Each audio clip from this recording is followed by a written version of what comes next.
মানে casualty block যে ওটিটা emergency ওটি, সেখানে কর্তব্যরত যারা ডাক্তার ছিল তারা যখন ওটিতে ব্যস্ত, সেই মতো অবস্থায় একটা পেশেন্ট তার সাথে 6টা পেশেন্ট পার্টি নিয়ে ঢুকে পড়ে সিবিওটিতে। তারা জুতো পায়ে দিয়ে ঢোকে। তার ফলে একজন আমাদের মধ্যে পিজিটি মানে ডাক্তার, জুনিয়র ডাক্তার, সে বলে দাদা জুতোটা একটু বাইরে খুলে আসুন, এটা সিবিওটি।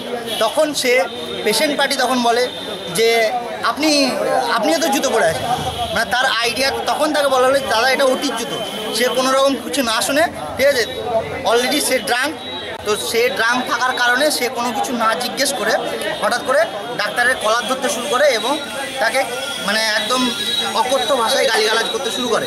এর ফলে আরও 6 জন যারা ছিল, তারা বাকি 3 জন যে ডাক্তার ছিল তাদের উপর চড়াও হয়ে মানে কিল ঘুষি থেকে শুরু করে সব কিছু করতে শুরু করে। তাও আমরা এখানে যেহেতু পেশেন্ট উঠে গেছে ওটিতে, আমরা ডাক্তাররা কখনো নিরুপায় নয়, মানুষের প্রতি সবসময় আমরা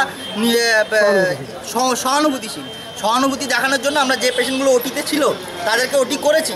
তারপর 2 ঘন্টা 3 ঘন্টা ডিউটি চালিয়ে যাওয়ার পর যখন দেখা গেলো পুলিশ কোনো অ্যাকশন নিচ্ছে না, তখন যেহেতু সেই জিনিসটা 3 ঘন্টা পর যখন কোনো কিছু ফল পেলাম না আমরা, তারপরে 1 ঘন্টার জন্য আমরা সিজ আউট করেছিলাম যে কোনো পেশেন্টকে আমরা দেখবো না।